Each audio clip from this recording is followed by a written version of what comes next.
After weeks of audit testing, collecting evidence, checking documents, and performing confirmations, finally comes the most important moment, जहाँ पे auditor ने decide करना होता है कि can the financial statements actually be trusted and based on this location auditor issues the final audit opinion जिस पे public rely करती है.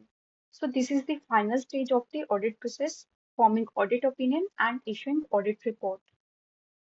Hello everyone, welcome back to my channel. And ये ऑडिट प्रोसेस सीरीज की last video है और अब हम ऑडिट के फाइनल स्टेज पर हैं, that is forming opinion and issuing report. And audit opinion is the auditor's professional conclusion on whether financial statements are fairly presented or not.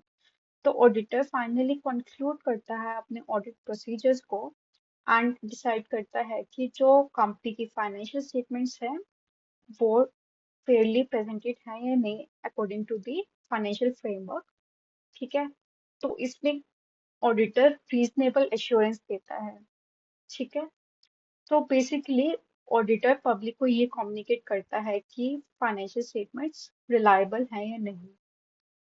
Opinion एक random नहीं होता, ऑडिटर्स ओपिनियन बेस करता है जो उसने auditor के एविडेंस ऑब्टेन किए होते हैं, मिसस्टेटमेंट्स आइडेंटिफाई की होती हैं, मटेरियलिटी असेस की होती है.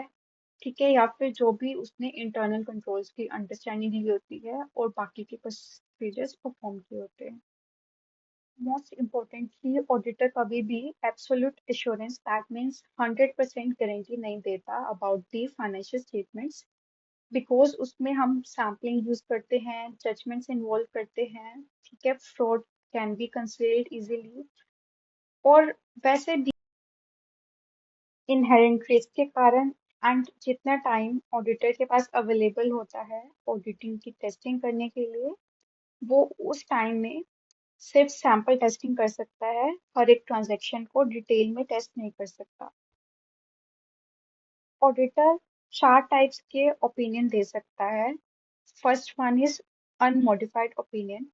This is the clean opinion and इसमें फाइनेंशियल स्टेटमेंट्स फेयरली प्रेजेंट होती हैं according to the applicable framework.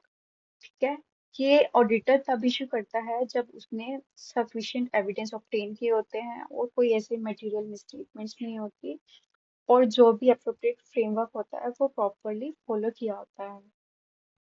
Auditor basically ये कहता है कि everything looks materially correct.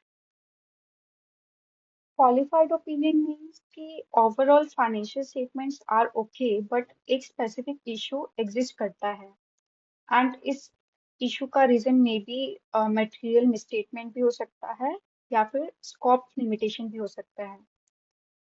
That means कि इसमें इशू मटेरियल है बट परवेसिव नहीं.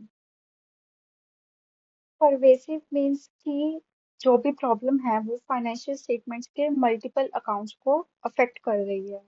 So basically, material but not pervasive means qualified opinion, and material and pervasive means disclaimer or adverse opinion. The adverse opinion is the opinion जिसमें financial statements materially and pervasively misstated होती हैं. ठीक है, auditor बोलता है कि financial statements पे हम रिलाई ही नहीं कर सकते. ये ओपिनियन तब देते हैं बेसिकली जब फाइनेंशियल स्टेटमेंट्स में अकाउंटिंग प्रोसीजर्स या फिर जो अप्रोप्रिएट अकाउंटिंग फ्रेमवर्क है वो वायलेटेड है. And the last opinion is the disclaimer of opinion.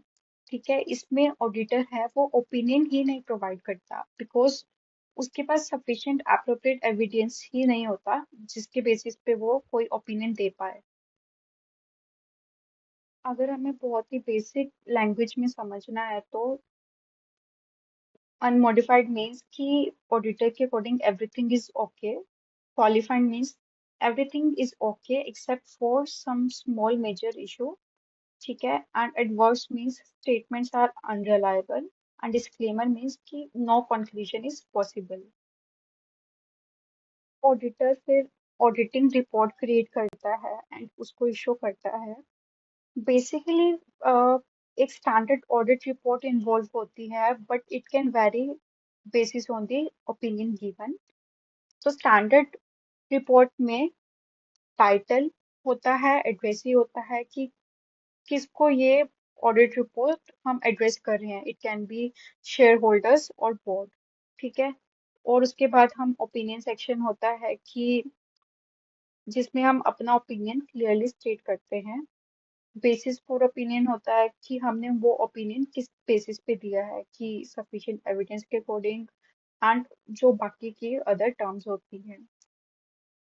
Management की रिस्पॉन्सिबिलिटीज भी उसमें मेंशन होती हैं कि मैनेजमेंट रिस्पॉन्सिबल होती है फाइनेंशियल स्टेटमेंट्स की प्रिपरेशन के लिए, इंटरनल कंट्रोल्स के लिए। ऑडिटर फिर अपनी रिस्पॉन्सिबिलिटीज भी मेंशन करता है कि उसका मेन पर्पस है कि वो रीजनेबल एश्योरेंस ऑब्टेन करे। उसके अलावा भी जो भी ऑडिटर की रिस्पॉन्सिबिलिटीज होती है वो इस रिपोर्ट में मेंशन होती है। एंड आफ्टर दैट इसमें ऑडिटर रिपोर्ट को सिग्नेचर एंड डेट लिख के उसको इशू कर देता है। ऑडिट रिपोर्ट इशू करने के लिए बाकी फैक्टर्स भी इन्वॉल्व होते हैं related to subsequent events, going concern, emphasis of matter paragraph, जो हम इस वीडियो में कवर नहीं करेंगे और नेक्स्ट वीडियो में कवर करेंगे।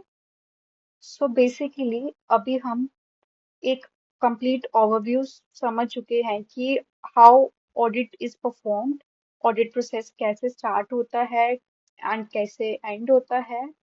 सो ये आपको सीरीज हेल्प करेगी फॉर रिवीजन।